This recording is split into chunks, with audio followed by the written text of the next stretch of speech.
पाकिस्तानच्या अर्थव्यवस्थेची कशी लक्तरं उडाली आहेत हे आता नव्यानं सांगण्यासारखं काही राहिलं नाही। त्यात इराण इस्रायल युद्धामुळे तर पाकिस्तानची व्यवस्था पूर्ती बिघडली आहे। पण असं असलं तरी पाकिस्तानकडे एक इंटरेस्टिंग इन्कम सोर्स अजूनही आहे, गाढवं। होय, हे खरंय। आज सार्वजनिक सेवांवर ताण येऊ नये म्हणून पाकिस्तानमधल्या मंत्र्यांच्या पगारामध्ये 25% कपात केली आहे। आठवडा 4 दिवसांचा केलाय। शाळा कॉलेजेसना 2 आठवड्यांच्या सुट्ट्या जाहीर केल्यात। पण या सगळ्यात पाकिस्तानच्या अर्थव्यवस्थेला आधार कशाचा असेल तर तो गाढवांचा आहे। कसा? विस्तारानं पाहूयात। हा विषय घेण्याचं कारण म्हणजे भारत सरकारने अलीकडेच गाढवं पाळण्यासाठी 50 लाखांपर्यंत मदत देण्यासाठी एक योजना जाहीर केली आहे। भारतात दिवसेंदिवस गाढवांची संख्या कमी होतीये। 2012 पासून गाढवांची संख्या 60% कमी झालीये। 2019च्या पशुगणनेनुसार देशात 1,20,000च्या आसपासच गाढवं उरली आहेत। काही राज्यांमध्ये बोटावर मोजता येतील अशी क्वचित 2-3 गाढवं आहेत। हीच अडचण बघून सरकारने गाढवांच्या स्वदेशी जातीचं संरक्षण करण्यासाठी आणि त्यातून रोजगार वाढवण्यासाठी राष्ट्रीय पशुधन मिशन राबवण्याचा निर्णय घेतलाय। यात गाढवांसोबत उंट, घोड्यांचाही समावेश आहे। प्राण्यांच्या जातीचं संरक्षण व्हावं म्हणून सरकार प्रयत्नशील आहे। ही झाली भारतातली परिस्थिती। पण मूळ प्रश्न असा आहे की गाढवं इतकी महत्त्वाची का झाली? इथं होते चीनची एंट्री। चीन गाढवं खरेदी करण्यासाठी आग्रही आहे। मागच्या काही वर्षांपासून चीन भारत, पाकिस्तान, आफ्रिकेमधून दरवर्षी 50 लाख गाढवं खरेदी करतं। चीन म्हणलं की आपण आधुनिक देश, टेक्नॉलॉजी, काहीतरी नवीन अतरंगी गोष्टींचा विचार करतो। पण चीन गाढवं खरेदी करण्यात काय इंटरेस्टेड आहे? तर चीनमध्ये एक औषध आहे ज्याचा एक महत्त्वाचा भाग आहे गाढवाची त्वचा।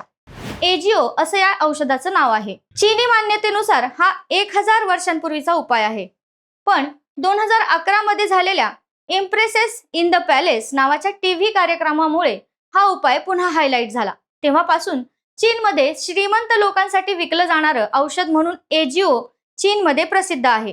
गोळ्या, लहान वड्या, लिक्विड अशा स्वरूपात हे औषध मिळतं। चीनी लोकांचं असं मत आहे की या औषधामुळे ब्लड सर्क्युलेशन, प्रजननासाठी मदत होते। महिलांमध्ये अँटी एजंटसाठी या औषधाचा मोठ्या प्रमाणात वापर होतो। अर्थात चीनमधल्या या मान्यतेला वैज्ञानिक पुरावा अजून तरी नाहीये। पण चीनमध्ये एजिओ इतकं लोकप्रिय आहे की वर्षानुवर्ष चीनमध्ये एजिओची मागणी वाढत चालली आहे। त्यासाठी चीनला अनेक गाढवांची कत्तल करून त्यांची त्वचा मिळवावी लागते। गार्डियनमध्ये प्रसिद्ध झालेल्या एका रिपोर्टनुसार 1992 ते 2019 मध्ये चीनमधली गाढवांची संख्या 76% कमी झाली। त्यामुळे चीनमध्ये गाढवांची बेकायदेशीर कत्तल सुरू झाली। गाढवांची कमतरता जाणवायला लागेल तसं चीन मोठ्या प्रमाणात आफ्रिका, पाकिस्तान आणि भारतातून गाढवं आयात करायला लागला। आताची परिस्थिती पाहिली तर हीच गाढवं पाकिस्तानच्या अर्थव्यवस्थेसाठी लाईफलाईन ठरतायत। 2026च्या इकॉनॉमिक सर्व्हेनुसार पाकिस्तानमध्ये गाढवांची संख्या लक्षणीयरित्या वाढली आहे। पाकिस्तानमध्ये गाढवांची संख्या 59 लाखांवरून सुमारे 62 लाखांवर पोहोचली आहे।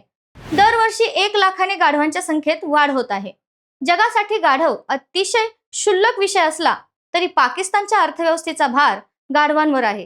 पाकिस्तानच्या ग्रामीण भागातील 70% पेक्षा जास्त मालवाहतूक आजही गाढवांवर होते। पाकिस्तानच्या कृषी जीडीपी मध्ये पशुधन क्षेत्राचा वाटा 60% पेक्षा जास्त आहे।